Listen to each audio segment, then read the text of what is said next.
Yo tout le monde, c'est Kevin D, la team Red Ribbon TCG. Comme convenu, aujourd'hui on se retrouve pour une analyse des decks sur le nouveau leader Piccolo Surge. Du coup, pour ceux qui ne savent pas ce qu'il fait, c'est un leader qui est sorti en même temps que le dernier Surge coup lors de l'expansion booster.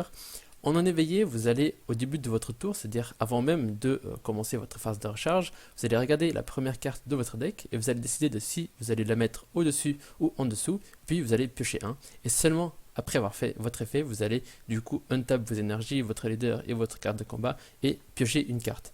C'est-à-dire que vous allez commencer votre tour en piochant, on va dire, deux cartes comparé à seulement une. Et ensuite, il a du coup l'éveil afflux, vous allez choisir une carte bleue et une carte verte de votre main, vous allez la mettre en dessous de votre leader et vous allez piocher 3 et untap une énergie, puis vous allez retourner votre leader et en éveillé, du coup vous allez avoir une activation que vous pouvez faire en principal ou en combat une fois par tour. Vous allez du coup choisir une carte en dessous de cette carte de votre leader et la mettre en zone de dispersion. Si vous avez 3 points de vie ou moins, là c'est la différence avec Surge ou même avec Broly Surge, c'est que pour l'effet de Piccolo qui nécessite du coup d'avoir 3 points de vie au moins, il sera du coup moins utilisable puisque bah au final être à 5 points de vie ça arrive assez souvent, arriver à 3 points de vie c'est déjà beaucoup plus facile pour les adversaires de jouer autour. Dans ce cas-là, si vous avez 3 points de vie au moins, vous allez du coup choisir entre soit vous allez choisir une carte bicolore bleu-verte de votre dimension parallèle et la mettre en énergie en ignorant la capacité fuite d'énergie. Et la deuxième possibilité, c'est votre adversaire doit choisir deux cartes de sa main et les placer en dimension parallèle. Commençons du coup par vous présenter le but du deck. C'est un deck de destruction de main, comme l'indique le leader qui va un peu dans ce sens. Il existe 3 variantes principalement de Piccolo Surge. La première, qui est celle dont je ne vais pas vous parler aujourd'hui, c'est Piccolo avec le Gogeta Drop Set. Le combo paraît assez évident et beaucoup de gens en parlaient dès la révélation du leader. Simplement, tour 5, vous allez du coup faire l'union fusion de votre Gogeta set. Votre adversaire va remélanger toutes ses cartes de sa main dans son deck. Excusez-moi. Il va en repiocher 3 et vous allez faire ensuite l'effet de votre leader pour lui enlever encore 2 cartes de sa main. Et dans ce cas-là, il va se retrouver avec une carte en main. Le deck est connu, le deck est fort, mais ça reste comme n'importe quel deck avec Gogeta Drop Set. C'est vraiment un deck basé là-dessus. Et dans ce cas-là, je ne trouvais pas vraiment l'intérêt d'en parler dans cette vidéo. Les deux autres decks qui sont connus, c'est déjà le premier, c'est en bicolore, mais avec l'engine Zamasu et Goku Black, avec le Goku Black qui est sorti de la draft box, dont je vous parlerai plus tard. Et la deuxième, c'est un deck plus contrôle vraiment avec même un deck tricolore où vous allez jouer du coup des arrivales bleu-jaune, non, des arrivales vert-jaune qui sont aussi sortis dans l'expansion booster. Et voilà. Du coup, le but avec toutes ces cartes, c'est d'avoir un deck destruction de main tout en contrôlant le board avec des arrivales notamment ou alors avec les Zamasu et les Goku Black.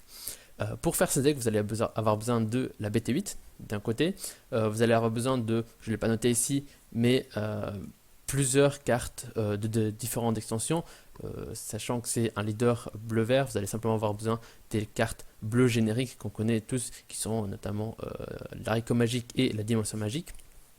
Et à côté de ça, vous allez avoir besoin de l'expansion booster qui contient du coup beaucoup de cartes de ce deck.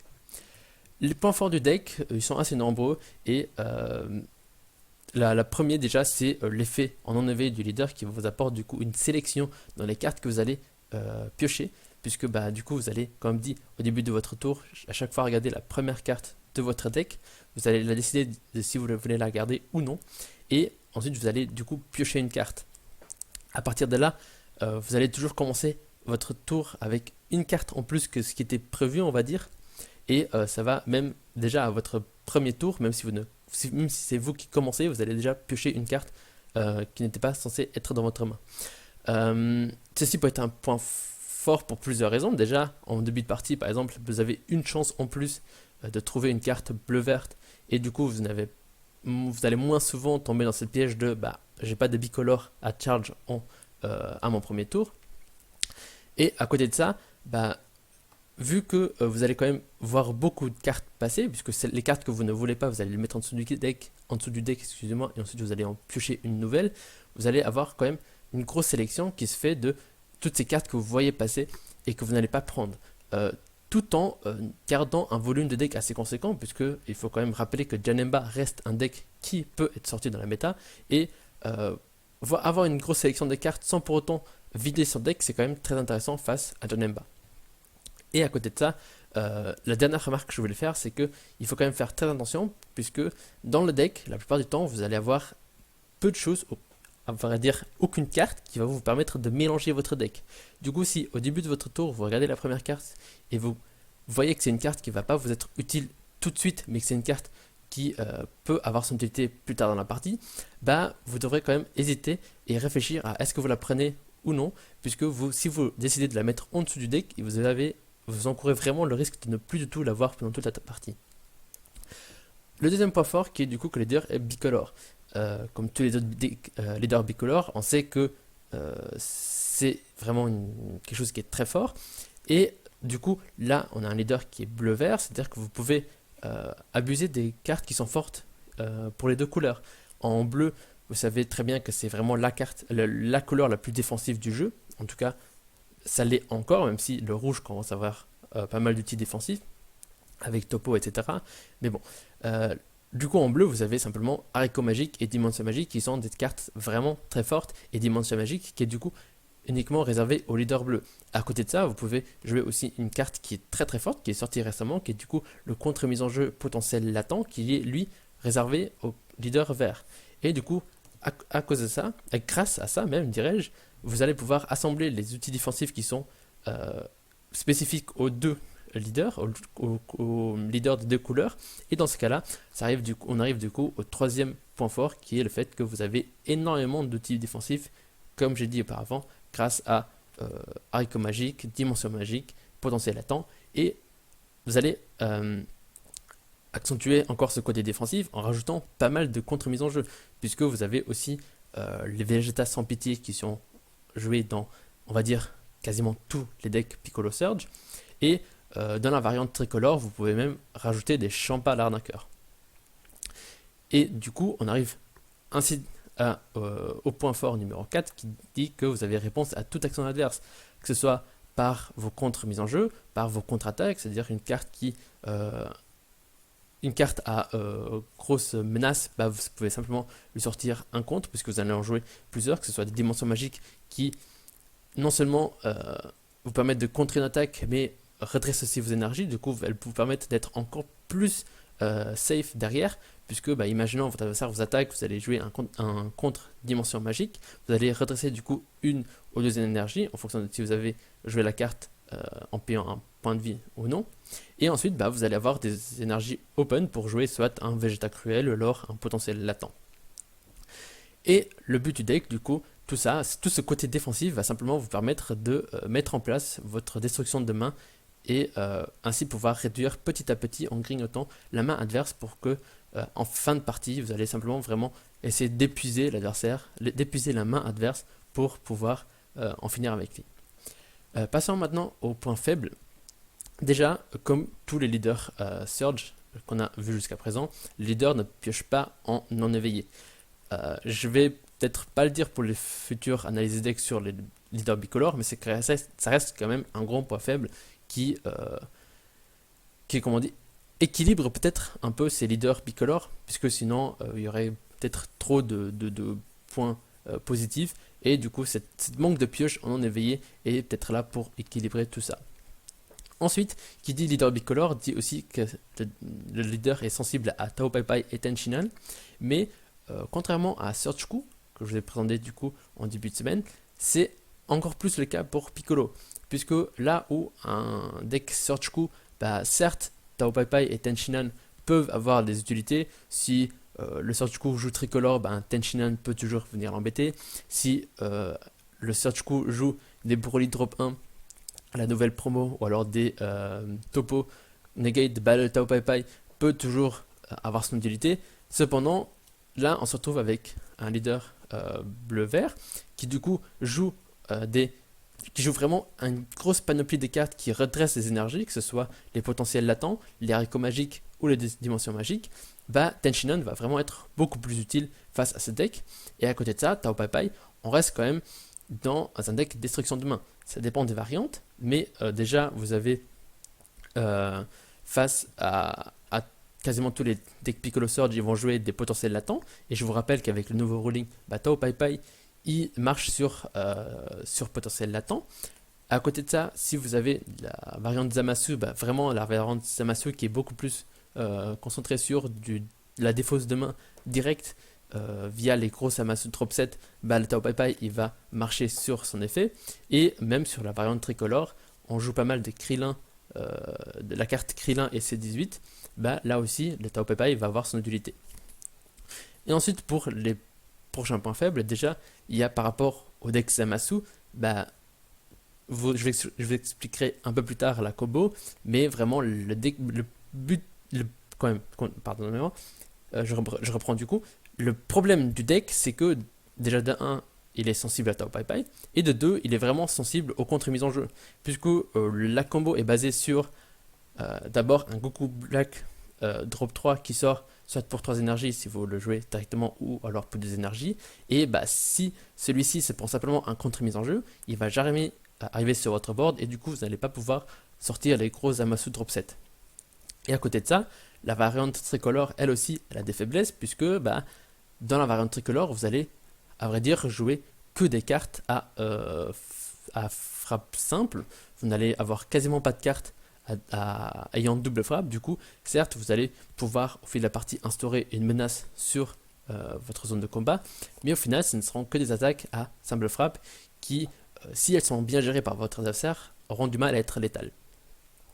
Du coup, les cartes clés du deck, déjà, j'en ai beaucoup parlé de cette carte, c'est l'une des raisons de pourquoi les gens jouent Piccolo Surge, c'est pour potentiel latent. C'est vraiment une carte qui est arrivée avec le leader, notamment dans les petits packs qui sont sortis aux US. Chez nous, et tout est arrivé dans l'expansion booster.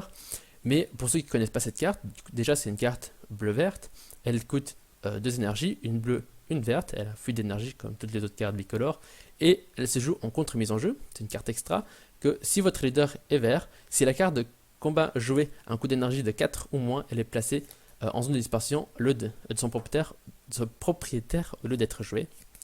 Et ensuite, vous allez pouvoir même redresser une de vos sources d'énergie. Du coup, au final, c'est un contre-mise en jeu qui va vous coûter seulement 1, à vrai dire, et il peut gérer énormément de cartes de la méta. Comme dit, c'est vraiment une des cartes qui pousse beaucoup de gens à jouer ce leader. Si vous allez voir les decklists de ce leader, vous allez la plupart du temps retrouver simplement 4 potentiels latents, tellement cette carte est imposante. Ensuite, pour les autres cartes clés, ça va vraiment dépendre de la variante que vous jouez. Si vous allez jouer une variante Gogeta 7, vous allez déjà avoir simplement comme carte clé le Gogeta Drop 7, et à vrai dire, c'est simplement la carte clé du deck si vous jouez cette variante. Ensuite, si vous jouez la variante Zamasu, vous allez déjà avoir d'un côté le Goku Black Drop 3 et ensuite les Zamasu Drop 7. Comment ça se joue? Le Goku Black Drop 3 qui a 2 effets. Le premier c'est activation combat. Pour 2 énergies, vous allez simplement jouer la carte depuis votre main, et l'autre effet qui est toujours là mais que vous allez très rarement utiliser, c'est que quand elle arrive en jeu, via cet effet, vous allez pouvoir excusez-moi, détruire une carte de 2 énergies ou moins. Excusez-moi. Et dans ce cas-là, à partir du moment où elle est sur le board, c'est vraiment là qu'elle a son deuxième effet. Du coup, l'activation principale qui est l'effet primordial de la carte, c'est que pour 3 énergies, vous allez du coup choisir un Zamasu avec un coût d'énergie de 5 ou plus dans votre main. La plupart du temps, vous allez du coup choisir le Zamasu Drop 7 qui se trouve à côté, et vous allez le jouer simplement. Vous allez résoudre les effets du Zamasu Drop 7, et au début du tour adverse, vous allez choisir une énergie et une de vos énergies et la remettre en mode action. C'est-à-dire que l'effet de déjà redresser une énergie n'est pas sensible à Tenshinhan, puisque l'effet Tenshinhan est seulement appliqué jusqu'à la fin de votre tour, mais là vous le faites au début du tour adverse. Du coup vous allez toujours pouvoir redresser cette énergie, et vous allez pouvoir le faire que même si les effets du Zamasu Drop 7 sont annulés. Et du coup, ça c'est la façon de sortir le Zamasu Drop 7 plus facilement et plus rapidement. Et du coup, le Zamasu, quand il va arriver en jeu, déjà, il a 2 mots-clés qui sont très forts, puisqu'il a d'un côté double frappe, qui est là du coup, comme dit, l'un des points faibles de la version tricolore, c'est qu'elle avait que des tapeurs à simple frappe. Là, dans la version Zamasu, vous avez vraiment ce gros tapeur qui a double frappe. En plus de ça, il a immortalité, c'est-à-dire que, excepté les cartes qui annulent les effets euh, ou la réduction de puissance, vous allez jamais pouvoir vous livrer de cette carte. À partir du moment où elle est sur la zone de combat, vous pouvez vraiment, vous allez vous retrouver avec une carte qui sera très très très dure à gérer. Et ensuite, l'auto, c'est quand vous jouez cette carte, vous allez choisir soit entre deux cartes de combat de votre adversaire et les mettre KO, ou l'autre partie de l'effet qui est vraiment celle, pour la raison pour qu'on la joue, c'est que vous allez choisir deux cartes de la main adverse et vous les remettre dans la zone de dispersion. Comme dit, l'effet il marche, il proc sur Tao Pai Pai. Cependant, le détail vraiment à remarquer qui rend la carte encore plus forte qu'elle ne l'est déjà, c'est que c'est vous qui choisissez. C'est-à-dire que votre adversaire va simplement vous présenter ses cartes de sa main en éventail, face cachée bien sûr, mais il va le présenter en éventail devant vous, et c'est vous qui allez décider de quelle carte vous allez mettre en zone de dispersion. Et l'intérêt, c'est que par rapport à un effet qui oblige votre adversaire à se défausser, c'est lui qui choisit. Alors que là, c'est vraiment vous qui allez choisir. Du coup, vous allez vraiment, si vous avez un peu de chance, vous allez pouvoir aller chercher des cartes vraiment importantes à son plan de jeu. L'autre variante, du coup, qui est la variante tricolore, et les cartes clés sont du coup simplement les deux arrivales jaune, vert qu'on rajoute dans cette decklist, qui sont déjà de 1 le Krillin et C18 qui va avoir une apparition vert-jaune pour une énergie verte. Et là, vous avez du coup, quand vous jouez cette carte, vous avez le choix entre deux effets. Le premier, c'est votre adversaire va simplement défausser une carte de sa main, ou le deuxième, qui peut avoir son utilité et qui peut vraiment, si votre adversaire ne joue pas autour, vous faire pencher la balance de votre côté, c'est que vous choisissez une capacité d'une carte de combat adverse, c'est-à-dire que vous pouvez le faire même sur une carte ayant barrière, puisque vous n'allez pas choisir la carte, mais vous allez choisir une capacité clé d'une carte. Et ensuite, déjà, si la carte est en mode inertie, vous pouvez simplement annuler cette capacité pour toute la durée du tour. C'est-à-dire c'est un peu un effet comparable à God Strike Beerus, sauf que bah, là, la carte doit être en mode inertie, mais ce sera quand même la plupart du temps le cas. Et du coup, le Krillin, il est là déjà de 1 pour faire défausser l'adversaire, et aussi, ça reste quand même un tapeur à 20 000 qui arrive entre guillemets seulement pour une seule énergie. Et à côté, vous avez le Broly SS qui lui est un drop 6 qui a 25 000, c'est-à-dire qu'il met encore plus la pression que le Krillin et ses 18. Il va arriver pour apparition vert-jaune, une verte, une jaune. Et quand vous jouez cette carte, vous avez le choix entre deux effets. Le premier, c'est que vous allez choisir une carte de combat avec un coût d'énergie supérieur ou égal au nombre d'énergie adverse et la mettre KO. Là aussi, ça peut avoir un effet qui, si votre adversaire ne joue pas autour, c'est-à-dire que si votre adversaire vous attaque avec une carte qui a triple frappe, une carte de combat qui a 5 d'énergie et que lui-même n'a que 5 d'énergie, s'il essaye de vraiment mettre toute sa main sur cette carte, bah vous allez simplement pouvoir jouer ce Broly, détruire la carte de combat adverse et ainsi faire pencher la balance de votre côté. Le deuxième effet, qui n'est pas à sous-estimer puisqu'il peut se révéler très très fort s'il est bien utilisé, c'est que vous allez piocher une carte, c'est-à-dire que déjà la carte elle se recycle elle-même, et vous allez choisir une carte adverse, que ce soit le leader, une carte de combat ou même une énergie, et vous allez la placer en mini-inertie. Cette capacité n'est vraiment pas à sous-estimer. C'est-à-dire qu'elle vous sera utile dans beaucoup de situations. Si vous vous retrouvez par exemple face à un deck Search Coup qui n'a pas encore attaqué avec le leader, bah, vous pouvez lui incliner son leader et dans ce cas-là vous lui négligez la pioche pour ce tour-ci. Si vous vous retrouvez aussi face à un Search Coup là encore qui joue tricolore par exemple, mais la plupart du temps, les decks Search Coup, ils ont l'habitude de charge uniquement une seule carte bleue, voire à tout casser deux. Bah, si vous jouez un Broly SS, vous allez pouvoir lui incliner une énergie bleue, et si vous en jouez un deuxième, bah, vous allez pouvoir lui incliner sa deuxième énergie bleue s'il en a une. Et dans ce cas-là, au début de votre tour, bah, vous allez déjà avoir deux tapeurs à 25 000 sur votre board, et votre adversaire va avoir déjà ses capacités de défense un peu réduites, puisque ses énergies bleues seront en mode inertie. Les DL que je vais vous présenter aujourd'hui, c'est deux DL qui ont fait d'excellents résultats lors du dernier tournoi PPG. Déjà, la première decklist, c'est la decklist du vainqueur du tournoi, qui est du coup Jonathan Rodriguez. Comme d'habitude, vous trouverez un lien en dessous de cette vidéo dans les commentaires, dans la description plutôt, vers le lien de cette decklist. La decklist de Jonathan Rodriguez, qui est elle du coup basée sur les Goku et les Amasu. Vous allez jouer la rampe avec les C16 qui va vous permettre du coup de sortir votre engine encore plus tôt. Et à côté de ça, bah, vous avez simplement tous les outils défensifs qui sont classiques dans un deck bleu-vert. À côté de ça, vous avez du coup la decklist tricolore de Andrew DeVale qui a fait premier des rondes et troisième au final lors du PPG, il me semble. Et dans ce cas-là, la decklist tricolore avec du coup encore plus d'outils défensifs avec le champ à l'arnaqueur. Vous allez avoir aussi les gorilles qui, quand ils sont dans votre défausse, vous permettre de piocher d'eux, qui sont là notamment contre des match-ups un peu plus longs qui vont vous permettre de tenir sur la durée, vu que, bah, comme dit, votre leader ne pioche pas quand il est éveillé. Bah là, les gorilles, ils vont peut-être vous permettre de combler un peu ce manque de pioche. Et ensuite, vous avez du coup ces deux cartes jaunes qui vont permettre de proc les rivales de vos cartes vert jaune. Je ne commenterai pas le side de ces deux decklists puisqu'elles sont un peu personnelles à deux joueurs.